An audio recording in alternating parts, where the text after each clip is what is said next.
Yo, what is up, guys? What is up? It is good. I have been in Melbourne 1 week and I'm alive. Oh yeah, baby, made it. Sick. Got there. Didn't die. Didn't pass out. Was okay. Can confirm I'm alive. Good stuff.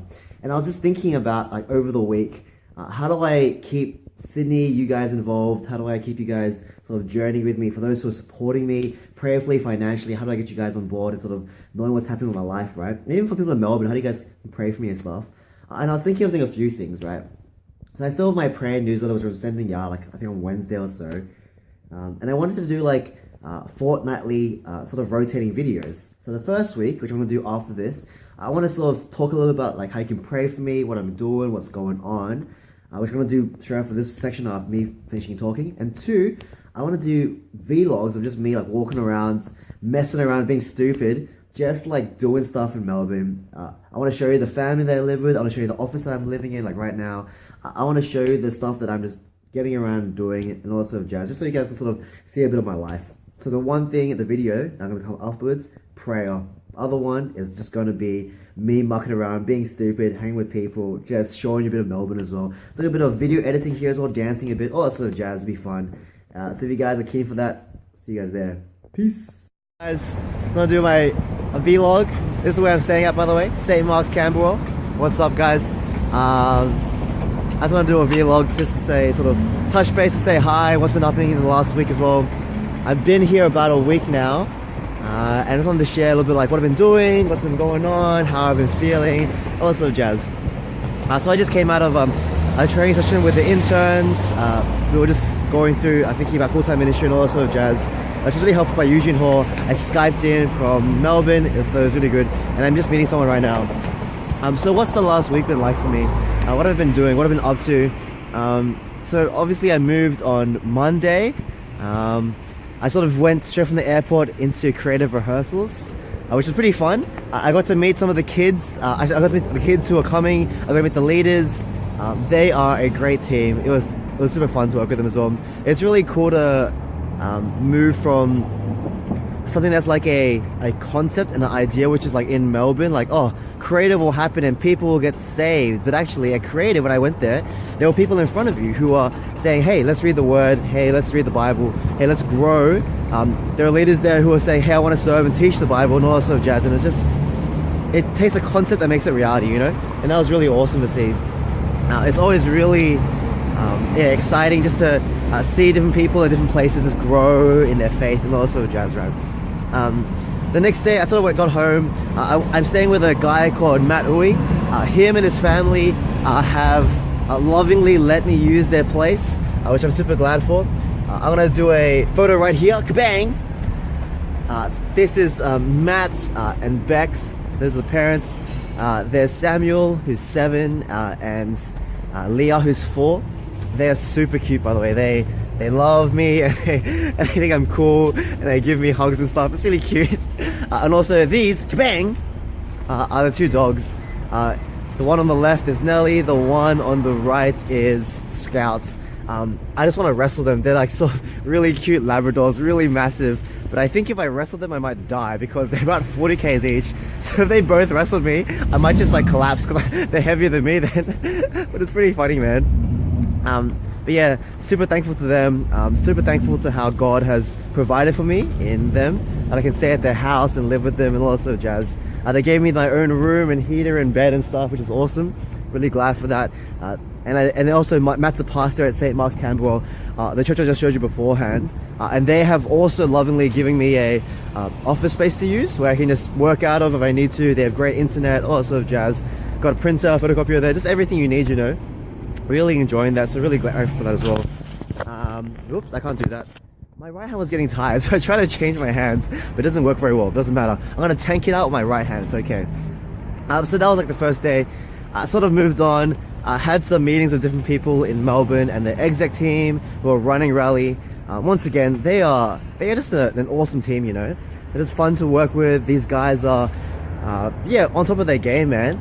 They just like have a love for the gospel and love for what Rice is doing in Melbourne. Yeah, we had a good time, just like eating dinner together, praying, and preparing to do what we call in Melbourne Unite. So they're really keen to do it. We're doing an event next week in Sydney. It's called Regionals. Melbourne, we call it Unite.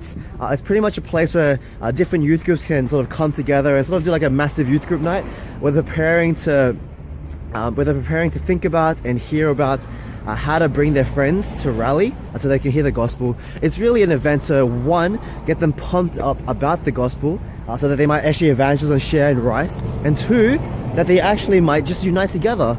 Because in Melbourne, it's very different to Sydney in that in Sydney, you can just meet people whenever, at university or different youth groups or whatever, or go to Rice or whatever, KCC. There are all these different things that let you connect with different churches. However, in Melbourne, it's a bit different. It's a bit more tribal in the way that they operate. They tend not to associate too much between different denominations and stuff as well. So having an event like Rice and having an event like Unite really breaks that mold. It really brings people together, really helps the body of Christ be united, and actually do that together, which is really important, right? Because God in himself is one, Father, Son, Spirit. The church also, because we're made in his image, reflecting that, we're meant to also be united as well in that way. And also, that's what testifies to the world. This is how they will know that you are my disciples, by the way you love one another. That's so important, you know? Yeah, so really keen to do that. The exit team have organized that as well. It's gonna be next week, something really hectic as well. Other thing I was thinking as well, had a meeting about sowers, which is what Rice does to fundraise money. And since I'm coming down now, I'm a sort of I'm a reason for people to fundraise now. There's a staff worker in Melbourne who's sort of roaming around trying to work out ministry and money and life and question mark stuff, you know. I need to start thinking about how to be approaching people for supporting me and also jazz, and Solwers is going to be trying to budget for me as well, so we can get people who are going to donate to Rice regularly and support me and my work that I do here, which is pretty terrifying but also pretty fun as well. It's really humbling when you have to rely upon God's people, you know, to support you, which is awesome because I trust God's people. I trust the Church of God. I think God will pull through now, you know. And similarly, off that topic, if you guys want to support me financially, whether it's one-off or whether it's a regular donation, would love to talk to you about that as well. Send me a message, that'd be great.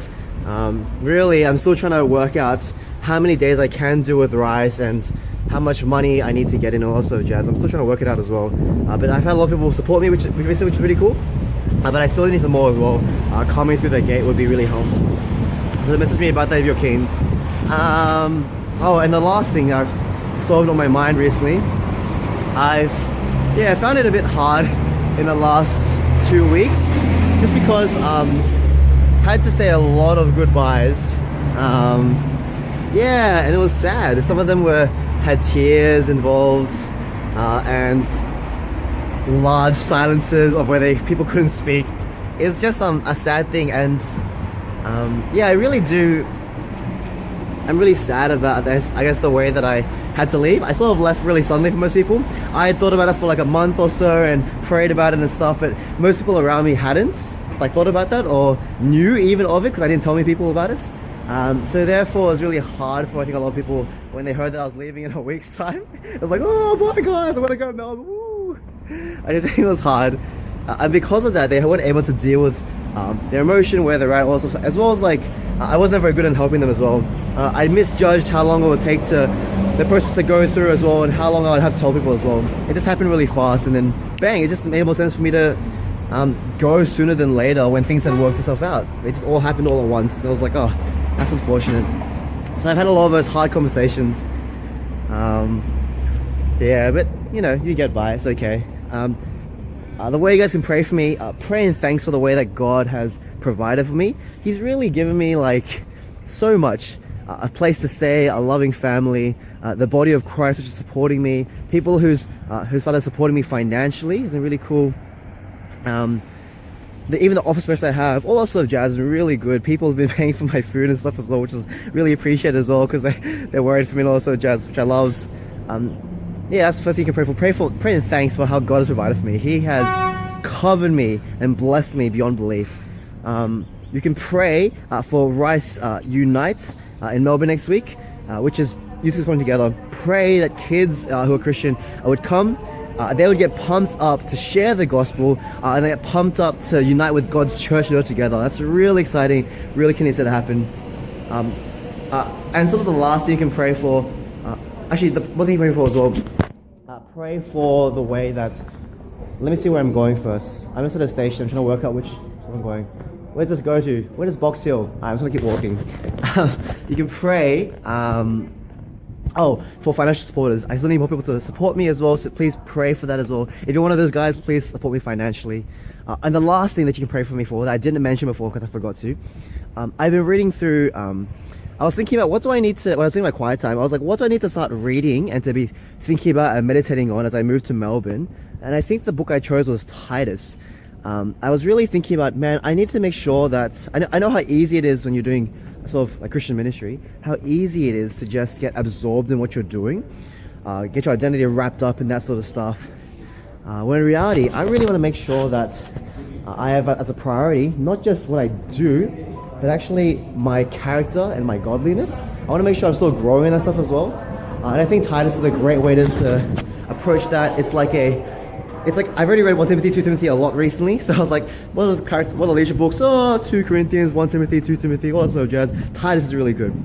So pray that I can keep working on my godliness and my character, to keep being shaped for Him, by Him. Because regardless of how much I do or can say or how gifted I am or whatever, it means nothing without my character being there, without the heart of loving God, without the heart of growing. So you can see, it's a Melbourne train. I'm trying to work out where I'm going. I actually have no clue what's my stop. Actually, might be my train, actually. Could be my train passing by. I don't know.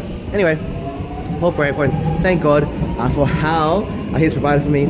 2, I mind blanked. What was it? What was number 2? I remember number 3. 3 was financial supporters. Do that. 2, rally unite, rise to unite. Pray for that. Churches to be united. Keeps me fired by the gospel.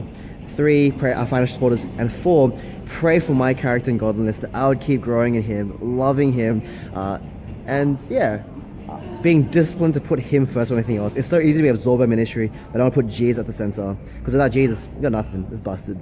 Anyway guys, that's my first vlog. I'll see you guys around. Peace. I mean this way.